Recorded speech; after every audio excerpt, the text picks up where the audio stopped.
자, 이번 시간에 저와 같이 푸실 부분은 의사소통 능력입니다. 의사소통 파트는 17번부터 이루어져 있기 때문에요. 여기부터 저랑 같이 문제 풀어보도록 하겠습니다.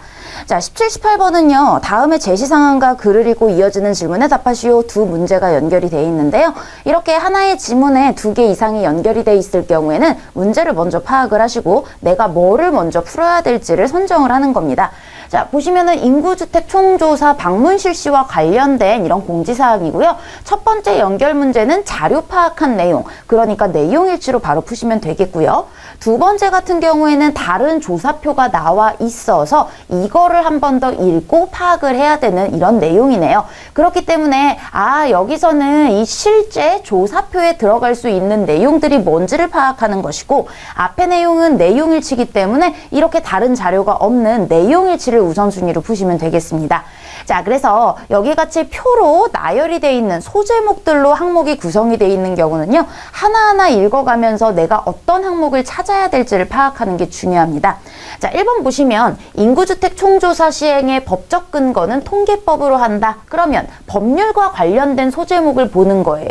법적 근거가 여기 있죠. 통계법, 지정통계는 동법의 17조 1항 이렇게 되어 있기 때문에 여기가 1번이구나. 자, 이번에 인구주택 총조사의 방문조사는 총 18일간 진행된다. 그러면 기간과 관련된 거네요. 소제목들 쭉 살펴봤더니 조사기간이 여기 있어요. 방문조사가 11월 1일부터 18일이므로 2번도 역시 맞고요. 대한민국 영토 외에 상주하는 대한민국 국민은 조사 대상에 해당되지 않는다. 그래서 조사 대상 어디 있는지 봤더니 여기 있네요. 대한민국 영토 내에 상주하는 모든 내외국인과 이들이 살고 있는 것처라고 얘기했으므로 영토 외에 상주하는 애들은 해당되지 않는구나. 자, 네 번째, 지난 인구주택 총조사의 방문조사 시에는 전자조사 방식을 사용하지 않았다. 그러면 지난 조사와 관련된 거 있는지 봤더니요. 이 제목 자체가 2000 몇 년 바로 요 해에 해당하는 개요에 해당이 되겠습니다. 자, 게다가 연역 같은 경우에도 매 5년마다 정기 실시를 했고 이번 차수는 20차, 주택 총조사는 12차에 해당한다 외에 작년에 어떻게 했는지에 대해서 나온 적은 없어요. 이 뒷부분은 어떤 걸 조사할 것이다라는 내용이므로 4번의 내용은 나오지 않았구나 알 수 있겠습니다.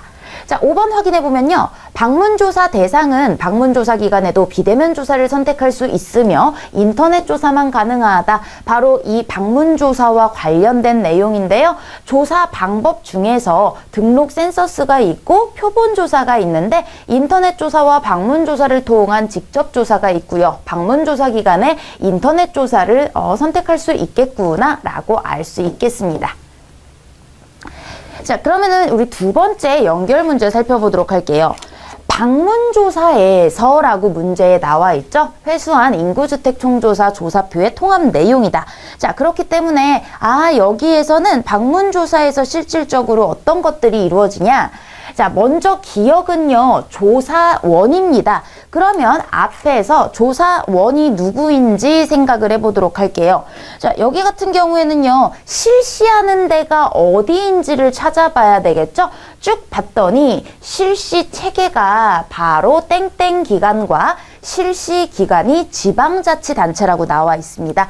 그렇기 때문에 여기서 지방자치단체의 조사원이다 라고 얘기하는 거 합당한 내용이 되겠고요.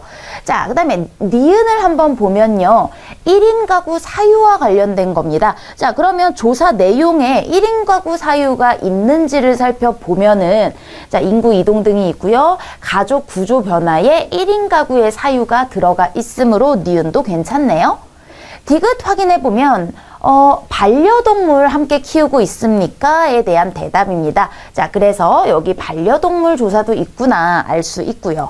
자, 그 다음에 리을을 보시면 소방시설을 보유 여부입니다. 소방시설이 있습니까?에 해당이 되는데요. 여기에서도 안전한 사회와 관련한 소방시설 보유 여부 내용 있고요. 자, 다섯 번째 보시면 미음이 여기 조사 결과 공표를 언제 하는지에 대한 겁니다. 자, 근데 여기서는 지금 방문조사라고 이야기를 했고요. 앞에서 조사 결과의 공표란을 살펴보면요. 여기에 조사 방법이 우선 전수조사와 인터넷조사, 방문조사 여기에 해당 해당이 되겠죠. 자, 여기에 결과경표가 여기 있네요. 전수조사는 7월이지만 방문조사이기 때문에 표본조사에 해당이 되겠구나. 그래서 이 3월부터 12월까지이므로 여기 같은 경우에 7월로 나와 있는 거는 이건 표본조사에 관련된 거야. 전수조사가 아니구나. 알 수 있겠습니다. 자, 이번에도 두 문제 연결이 되어 있습니다. 첫 번째 문제는 박 대리가 자료를 이해한 내용이고요. 두 번째 문제는 기억에 들어갈 내용입니다. 우리는 내용 일치를 우선순위로 풀다가 기억 항목이 나오면 바로 이 두 번째 문제를 풀어나가도록 할 텐데요. 자료 이해와 관련된 것이기 때문에 이 자료의 키워드들을 먼저 살펴보고 그 다음에 필요한 부분 정확하게 읽어보도록 하겠습니다. P사는 직주 근접 오피스와 개인 고객 대상 라운지형 상품을 함께 출시할 예정이다. 그래서 P사의 요 두 가지 상품 물어보는 거 살펴볼 거고요. 이번에 공유 오피스를 설치할 4개의 역사는 7월부터 공사 실시한다라는 내용. 3번, P사는 현재 16개의 지점 운영, 상반기에 추가로 3개 지점을 더 개점할 예정이다. 지하철역 공유 오피스는 지하철 내에 위치하여, 위치, 이동의 편의성과 광고 효과 같은 거 확인해 볼 거고요. 공유 오피스 보증금은 사무실 개설 시 보증금의 절반 정도밖에 되지 않으므로 자본이 부족한 스타트업 1인 기업의 초기 이용 부담을 줄일 수 있다. 보증금과 관련된 내용 읽어보도록 하겠습니다. 자, 기억에 들어갈 건 제목이기 때문에 제목은 전체 내용을 포괄해야 하므로 다 읽고 나서 마지막에 찾아야 되겠죠. A교통공사는 이달 공모를 통해 국내 최초로 지하철 역사 내에 공유 오피스를 조성하기 위한 사업의 최종 운영사로 P사를 선정했다. 자, 지하철 역사 내라고 하는 거 우선 4번의 일부가 맞는 내용 확인이 됐고요. 공유 오피스로 탈바꿈할 임대 공간이 위치한 역사는 A역 2호선 환승역, B역 56 중앙공항철도 환승역, C역 이렇게 4개소로 총 임대 면적 951제곱미터 규모로 조성공사 등 시험 준비를 거친 뒤 오는 7월 오픈할 예정이다. 자, 그래서 7월 얘기가 여기 있었는데 4개의 역사는 공사 실시가 아니라 7월부터 오픈 이야기입니다. 자, 얘는 틀렸어요. 공유 오피스는 이용자가 원하는 시기를 정해 업체가 관리하는 공간을 예약하여 사용하는 장소로 자본이 부족한 스타트업이나 1인 기업이 사무실 개설 시 초기 비용 부담, 보증금, 중개 수수료, 인테리어 비용 등 없이 이용할 수 있다는 장점이 있다. 자, 여기 보증금 얘기 있었죠. 절반이라고 하는 게 틀렸네요. 그래서 부담 없이 라고 얘기했으므로 5번도 틀린 거 확인했고요. 대부분 공유 오피스들은 이동 편의성을 중시해 역사권에 위치하고 있는데 이번 지하철 공유 오피스는 역세권 이상의 이동 편의와 초접근성을 지니게 된다. 또한 수많은 승객이 타고 내리는 지하철 공간의 특성상 이용자들이 부수적으로 광고 효과까지 누릴 수 있을 것으로 전망된다. 바로 기대 효과에 대한 4번의 내용을 요 부분 합해서 앞뒤 맞는 얘기로 체크할 수 있겠습니다. 자, 실전에서는 우리 먼저 읽었기 때문에 맞는 거 나오자마자 다음 문제로 넘어갈 수 있겠지만 우리 나머지도 한번 살펴보도록 할게요. 이번 사업을 통해 P사는 시내 주요 도심에 위치한 4개 역사의 뛰어난 접근성을 활용한 직주 근접 오피스를 선보인다. 고정 근무를 위한 데스크형 공간이 아닌 필요한 일정에 따라 자유로운 이용이 가능한 라운지형 공간으로 조성될 예정이며 라고 나와 있는데 직주 근접 오피스 얘기도 나오고 라운지형 이야기도 나왔지만 이거는 라운지형을 만든다라는 게 아니라 공간이 이러하다라는 뜻이기 때문에 1번에 이런 상품이라고 볼 수는 없겠죠? 자, 또한 이번 협업을 기점으로 QR코드 이야기도 넘어가고요. B2B와 B2C 시장의 니즈를 모두 충족한다는 목표이다. 최근 높아진 기업 고객의 분산 근무 수요를 충족해 나가는 동시에 일 혹은 주 단위의 단기 업무 공간 혹은 소모임 공간이 필요한 개인 고객 대상 라운지형 상품 출시도 검토하고 있다. 얘는 검토네요. 출시 계획이 아니라 검토. 1번의 내용 여기까지 틀린 거 확인했고요. 향후 P사는 이와 같은 새로운 시도를 통해 고객들이 근무 장소에 국한되지 않고 어디에서나 자유롭게 일할 수 있는 환경, 워크 애니웨이 실현을 비전으로 정립하고 가치를 추구하기 위해 다양한 혁신을 선보일 계획이다. 자, 지금 현재 몇 개의 지점을 운영하고 있는지 이런 내용은 아예 나와 있지 않은 거겠죠. 자, 그럼 우리 전체를 다 읽어봤어요. 그러면 여기에 해당하는 제목들을 보시면 코로나 시대에 달라진 사례, 얘는 이런 것들을 P사가 이번에 만든다라는 내용이지 코로나 시대와도 관련이 없고요. 사례라고 볼 수도 없습니다. 공유오피스 사업 예비 타당성 통과 후 진행에 박차를 가할 것인가? 자, 이것도 이 사업에 대한 얘기 이미 하겠다라는 내용이죠. A교통공사와 P사가 국내 최초로 지하철 역내에 공유오피스를 조성했다라는 그런 내용이네요. 자, 여기서는요, 활용 방안에 대한 연구 협약 나와 있는데 활용 방안도 어떻게 활용한다라고 나와 있으니까 뭐 협약을 체결한 내용보다는 공유 오피스를 조성해서 7월에 오픈을 한다라는 내용이 핵심이 되겠죠. 그 다음에 유니콘 기업 P사, 뭐 미래의 가능성, 물론 좋은 것도 있지만 여기에서 이 유니콘 기업인지도 잘 모르겠고요. 그 다음에 좀 더 구체적인 내용들을 얘기를 하자면 바로 보도자료에서는요, 첫 번째 단락이 모든 내용의 핵심을 먼저 보여준다고 아시면 돼요. 그래서 제목에서 보도자료이기 때문에 사실 제목 같은 경우에는 첫 단락에 전체적인 이야기를 담고 있는 게 보통 제목으로 들어간다고 생각하시면 되겠습니다. 자, 다음 문제 보시면은요, 21번, 22번 연결돼 있습니다.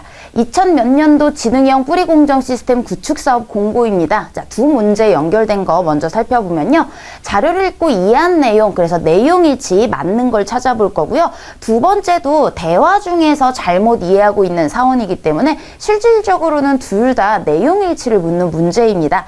자, 앞부분을 보시면은요, 항목별로 다 정리가 되어 있는 케이스죠. 그렇기 때문에 우리 보기 하나별로 어느 부분에 가서 찾을지 이런 식으로 풀면 빨리 풀 수 있는 그런 문제 되겠네요. 자, 그러면 우리 첫 번째 문제부터 1번 보도록 할게요. 추가 도입기간 없이 총 사업비가 5억 원인 사업은 최대 2억 원을 지원받을 수 있다. 자, 그렇기 때문에 지원 금액에 해당하는 부분을 볼게요. 지원 대상이 있고요. 자, 지원 조건의 금액이 있습니다. 총 사업비의 50% 이내이고요. 사업당 최대 2억 원 이내인데 추가 도입기간은 증액이 가능하대요. 하지만 여기 1번에서는 추가 도입기간 없이라고 했으니 5억 원의 50%는 2억 5천인데 최대 2억을 지원받을 수 있다라고 했으니까 1번부터 맞는 거네요. 자, 그러니까 실전에서는 다음 문제 넘어가도 되겠지만 우리 나머지도 살펴볼게요. 공급기관이 스마트 산단 소재 기업에 해당하는 경우 우대를 받을 수 있다. 자, 그러면 우대 조건에 해당하는 애를 한번 살펴볼게요. 자, 우대 조건 같은 경우에는요, 여기 지원 조건, 선정 방법, 신청 방법, 제외 사항이 이만큼 있고요. 기타의 뭐 6대 뿌리 기술, 뭐 여기 우대가 있네요. 도입기간의 사업 참여가 필수는 아니나 다수의 도입기간이 사업 참여 시 우대를 해준다라고 이야기가 나와 있습니다. 그렇기 때문에 여기에서는 다수의 도입기간이 이런 경우, 그죠? 여기에 해당이 되는 거네요. 그래서 여기에 공급기간이 스마트 산단 소재 기업에 해당하는 경우에 해당하는 우대는 나와 있지 않네요. 자, 그래서 2번 해당되는 거 없고요. 3번 보시면 지원 제외사항 해당 여부는 신청 서류 제출일 기준으로 판단한다. 그래서 제외 기준을 언제로 보느냐, 요 이야기를 좀 찾아보도록 할게요. 자, 요거 같은 경우에는 지금 선정 방법, 신청 방법, 지원 제외 사항 여기에 해당이 되네요. 사업에 참여하는 자는 여기에 해당하는 경우라고 얘기했는데 접수 마감일 현재 이런 것들을 불이행하고 있는 경우 나와 있고요. 사업에 참여하는 자는 뭐 이러이러한 것 체납자인 경우 나와 있습니다. 뭐 여기도 동일한 사업으로 국가 연구개발 사업 등 중복 지원을 받은 경우라고 나와 있는데요. 추가 사항으로 이런 게 나와 있죠. 지원 제외 사유에 해당하는지 여부는 접수 마감일 기준으로 판단하며 선정된 이유라도 해당 사실이 발견되는 경우에는 선정이 취소된다. 자, 그래서 접수 마감일, 제출일이 아니라 마감일 기준이구나. 자, 4번 보시면 해당 사업의 선정 단위는 최소 4개이다 라고 나와 있는데, 자, 여기도 선정 단위에 해당하는 거 한번 살펴보도록 하면요. 선정 단위, 지원 대상이 여기 있고요. 그 다음에 선정 조건, 방법, 신청, 예외사항, 그 다음에 6대 뿌리 기술과 뭐 요런 것들이 나와 있습니다. 그래서 선정 단위는 항목에도 들어있지가 않아요. 5번을 살펴보면요. 지원 기업의 공정 설비와 연계해 MES 등 맞춤형 지능형 공정 시스템 구축을 지원받을 수 있다. 자, 그래서 이런 영어 같은 키워드들은 눈에 잘 띄기 때문에 요 MES와 관련된 게 어딨나 봤더니 우리 앞부분에 이런 것들은 지원 불가하지만 시스템 연계는 권장한다라고 나와 있었죠. 그래서 요 이야기도 지원받는 것은 아니구나. 그래서 1번 적절한 거 되겠습니다. 자, 두 번째 연결 문제 보시면 이걸 가지고 나눈 대화래요. 역시 사원 갑부터 확인해 보면요. 우리 기업은 열 처리 기술이 주 사업 영역이니 주간 기간으로 참여할 수 있겠어요. 자, 그래서 여기에 주간 기간으로 될 수 있는 6대 뿌리 기술이 있는 종류가 아까 여기 있었죠? 여기에 열 처리 들어가 있었습니다.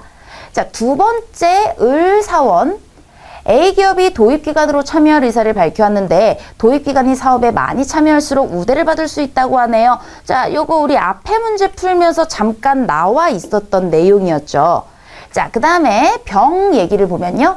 표면 처리 기술을 가진 B기업에도 물어보는 게 어떨까요? 자, 여기에 표면 처리 기술도 들어가 있고요. 네 번째, 을이 다시 얘기합니다. B기업은 지금 금융 관련 채무 불이행 상태라서 지원이 불가능하지 않아요?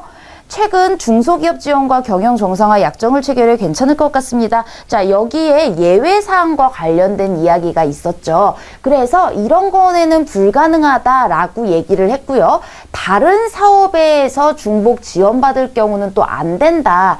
여기 있었네요. 협의회와 이런 약정을 체결한 기업은 뭐 예외가 된다라고 얘기했는데 경영 정상화 관련 여기에 이런 거 그 다음에 재정지원금을 받았거나 인정을 받았거나 정상화 의결기업 뭐 이런 경우에는 뭐 예외가 된다 라고 나와 있으면서 정부 사업과 관련된 약정을 체결해서 괜찮을 것 같다. 경영 정상화 이행을 위한 약정이라고 나와 있네요. 근데 여기서는 최근 중소기업 지원 기관과 라고 얘기했네요. 채권 금융기관 협의회와 했어야 됐네요. 그렇기 때문에 이 단체가 틀린 걸로 나와 있네요. 그래서 사원 정의 잘못된 이런 부분 기간을 잘못 얘기했네요. 자, 무 확인해 보면요. 오늘이 2월 15일이니까 신청 기간이 2주도 안 남았네요. 자, 언제까지 신청하는 건지 우리 앞에 신청 기간에 여기에 해당이 되는 내용이었습니다. 자, 이번에도 두 문제 제시 상황과 관련된 글을 읽고 이어지는 질문입니다. 제2교통공사 직원 갑은 고객 서비스와 관련된 보도 자료를 살펴보고 있다고 합니다. 자, 첫 번째 문제 보시면요. 직원 갑이 이해한 내용, 내용 일치고요. 얘는 하나 더 추가적으로 읽어야 될 게 있으니까 이 자료 내용 먼저 살펴보도록 하겠습니다. 김 씨는 유죄를 선고받은 이번 판결에 불복하여 항고, 상고 예정이다. 김 씨는 지하철 연착에 대한 민원 이후 4개월간 욕설폭언을 일삼았다. 공사는 고객 존중 우선 원칙으로 인해 엄격한 대처가 힘들다고 호소한 내용이 있는지, 김 씨 전화를 받은 직원 정 씨는 업무상 질병에 따른 산업재해 인정, 김 씨가 고소된 근거는 업무방해죄 및 허위사실 적시에 의한 명예훼손 혐의이다. 자, 근거 법정까지 한번 살펴보고 맞는 거 찾아보도록 하겠습니다. 세모시 지하철 고객센터에 6개월간 전화 38회, 문자 843회를 보내며 열차 지연이 기분 나쁘다는 이유로 욕설, 고성, 반말로 직원들을 괴롭혔던 악성 민원인이 유죄를 선고받았다. 제2교통공사는 공사와 고객센터 상담 직원 3명이 남성 김 씨를 지난 2000몇 년 7월 업무방해죄 등으로 고소한 건과 관련하여 최종적으로 김 씨가 지난달 1일 대법원에서 징역 6개월, 집행유예 2년, 사회봉사 160시간 양형에 처해졌다고 밝혔다. 자, 여기 지금 최종적으로 대법원까지 갔네요. 그렇기 때문에 더 이상 상고할 근거가 없죠. 그런데 우리 여기에 상고한다라는 얘기, 틀린 내용 우선 하나 찾아냈고요. 자, 여기에 김 씨의 고소 근거가 나왔습니다. 업무방해죄 및 정보통신 이용 촉직 및 정보보호 등에 관한 법률 774조 등등등 이런 게 있습니다. 자, 봤더니 업무방해와 여기에 정보통신 관련 법률 살펴보도록 하면요. 업무방해죄는 맞지만 허위사실 적시에 의한 명예훼손 이야기는 상관이 없겠네요. 자, 김 씨 계속 보시면요. 지난 2000몇 년 3월 12일 저녁 지하철 2호선이 막 5분 연착되었다며 공사 고객센터에 전화를 걸어 상담 직원에게 연착에 대한 책임을 지고 통화료 및 소비한 시간에 대한 보상을 지급하라는 등 과도한 사항을 요구하였다. 이후 김 씨는 고객센터 직원의 사과를 받았음에도 불구하고 자신이 만족할 만한 대답을 듣지 못했다는 이유로 같은 해 9월까지 6개월간 38회 문자 843회를 보내며 욕설과 반말 등을 통해서 업무를 방해하는 등 비상식적인 행동을 했다고 합니다. 자, 그래서 여기서 몇 개월간이 있었는데요. 4개월간 6개월이래요. 그래서 틀린 거 또 하나 확인을 했고요. 자, 이렇게 비상식적인 행위를 계속 이어갔다. 특히 폭력적인 언행을 지속적으로 일삼으며 직원들이 업무 중 심한 공포감과 자괴감을 느끼게 만들었다. 전화를 여러 차례 받았던 상담 직원 정 씨는 김 씨로 인한 스트레스로 결국 작년 1월 근로복지공단에서 업무상 질병에 따른 산업재해를 인정받았다라고 얘기했네요. 자, 여기에 업무상 산업재해 인정받은 얘기 4번 맞는 거 확인을 했고요. 자, 3번 얘기만 우리 확인하면 되죠. 고객 존중 원칙으로 대처가 힘들다라고 공사가 이해한 내용입니다. 자, 결국에 이러한 행위를 더는 그대로 둘 수 없겠다고 판단한 공사는 김 씨를 업무방해죄 등으로 고소했으며 1심, 2심을 거쳐 지난달 1일 최종적 유죄가 선고됐다. 김 씨는 자신의 양형이 과도하다며 항고상고하였지만 법원은 받아들이지 않았다라고 다시 한번 1에 해당하는 부분 틀린 거 나와 있고요. 공사는 김 씨 사건 이외에도 감정노동자로서 고객을 응대하는 직원을 보호하고 폭력 등 사전 방지를 위한 대책 마련에도 힘을 쏟고 있다. 그래서 여기는 대책 마련과 관련된 이야기, 교통공사 고객서비스본부장의 이야기입니다. 고객 응대 직원에 대해 도를 넘어선 행위에 대해선 앞으로도 무관용 원칙하에 엄정히 대처할 것이다라며 지하철을 이용하는 고객 편의와 안전을 위해 직원들이 최선을 다하고 있는 만큼 고객 여러분도 인간적으로 존중해 주시기 바랍니다 라고 마무리가 되었네요. 자, 그렇기 때문에 엄격한 대처가 힘들다라고 호소한 내용은 인터뷰에도 나오지 않았죠. 자, 두 번째 연결 문제 볼게요. 의뢰 질문에 답한 내용으로 적절하지 않은 겁니다. 공사가 감정노동자로서 고객을 응대하는 직원보호 및 폭력방지 대책을 마련하고 있다고 하는데 보도자료에 대한 구체적인 사항 어떤 게 제시되어 있나요? 우리 앞부분에서 요 체크했던 요 단락에 해당되는 부분이겠죠. 자, 볼까요? 대책 마련 구체적으로 전담 부서가 있고요. 대응 매뉴얼 제작이 있고요. 그 다음에 피해 입은 직원에게 안정 휴가가 있고요. 그 다음에 심리치료 이야기, 그 다음에 존중해달라는 안내방송, 송출, 이렇게 됐네. 이런 것들 확인을 해볼 수 있겠네요. 자, 그러면 우리 이 부분 한번 찾아보면서 읽으면요.